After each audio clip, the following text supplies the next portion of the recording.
Hi guys, and welcome to your daily tarot reading for Saturday the 26th of February 2022. Thanks for joining me. I'm going to use the Morgan Greer deck today, and I can't believe I haven't used this deck in so long. I love this deck. It's really, apart from the Radiant Rider-Waite deck, I would say this is my absolute favorite of all time. So let's see what the cards have to say about Saturday. And I'm sorry about the screaming children outside. They're playing I think a game of basketball or something. So let's see what's going on. Let's have a look.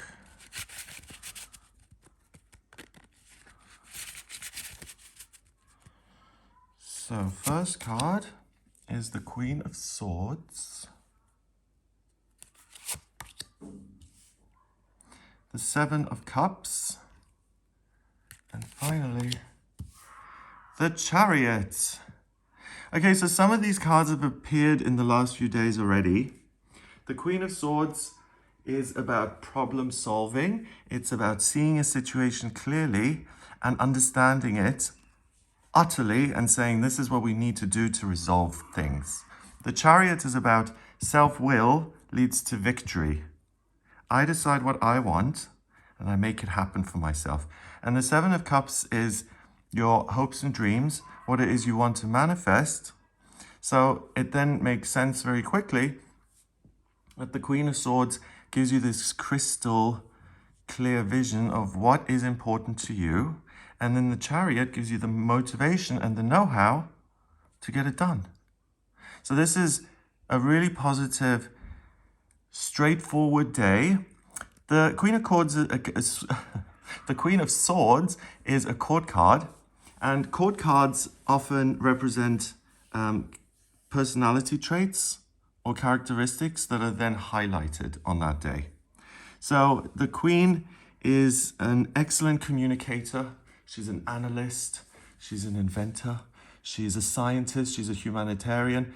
Anything that has to do with the mind, the intellect, getting your point across, being understood. She's very, very good at that. So if you have a speech to make or if you want to get a message out there, if you want to understand something, use the energy that she gives you to be able to do that. Plus, the Queen of Swords could also appear as another person in your life. So if you're struggling to make sense of things, then it's a good idea to reach out to other people and to ask for help.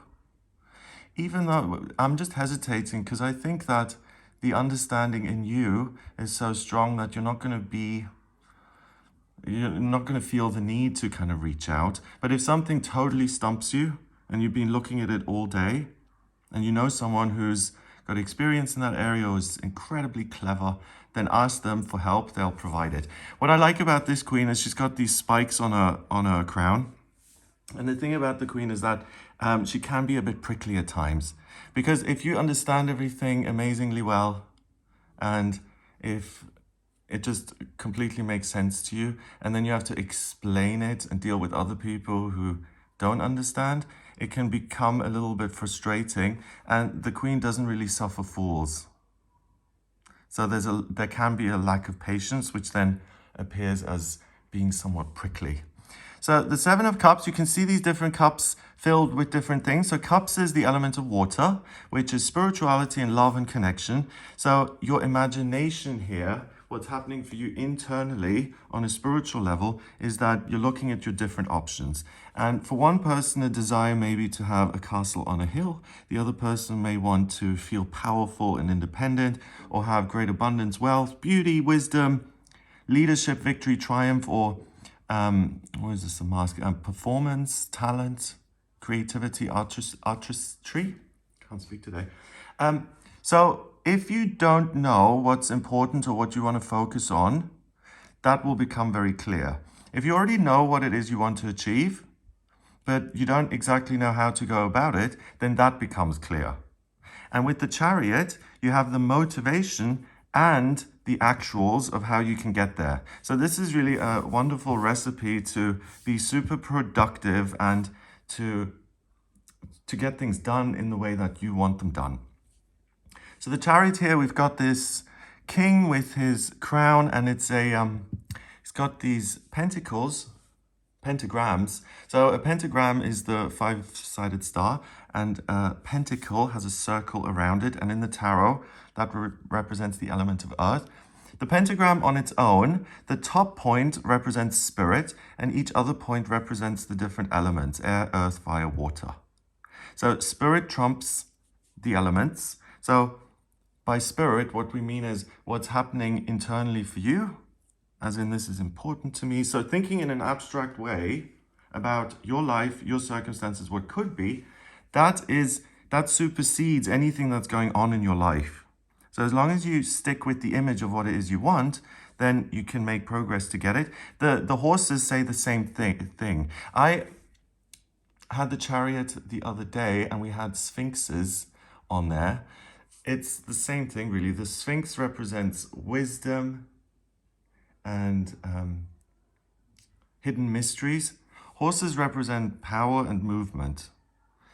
So what's the difference? Okay, so the sphinxes in the other day, white and black, represent good circumstances and bad circumstances. So like the pentagram, the circumstances are irrelevant. It's your focus on what it is you want that's important.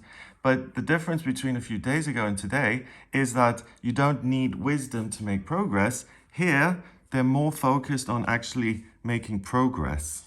They're saying that it doesn't matter if you figure the situation out or not. The Queen will help you with that. And instead, use the horsepower to make a lot more progress than you usually could. What I'm saying is that horses are faster than sphinxes, basically. So I hope you have an amazing day here, and I hope you start a new journey in your life, or you continue on an existing journey, and you understand it even better, and you feel like, wow, now I know this. It's, you know, the great thing is the universe doesn't give you a 5-year plan. It doesn't say, okay, in the next year, you're going to get married, and then you're going to have 2 children, and then year 4, you're going to go back to university. It doesn't do that. It says, okay, this is the next thing. And then once you do the next right thing, you get ideas which build on that. So that's what's happening today. If you're already on a path to manifesting your best life, then you'll make progress either getting things done or seeing what the next right thing to do is. 7 to me is a lucky number. So I think this is going to be a positive day for you, where you get a really good result that you weren't expecting. Something I think goes so well that you'll be surprised by it. But 7 in numerology in itself is the mind and creativity. So we're getting creative here about what it is you want, and creative about the ways to achieve that. 7 and 7 is 14, and the court card counts as 1. So that's 15. 1 and 5 is 6, and 6 in numerology is a temporary opportunity. So what is it that you don't understand, or where would you like to make more progress? Focus on problem solving. You have the opportunity to really tick the box and to get something checked off, to get it done. So I hope you have a great time today. If you'd like a personal reading with me, please get in touch via my website. It's gregoryscott.com. On the front page, click on the Book Your Readings button to order your reading with me. If you like this video, then give it a thumbs up, please. Hit subscribe and share the video online. Have an amazing day, and I'll speak to you tomorrow.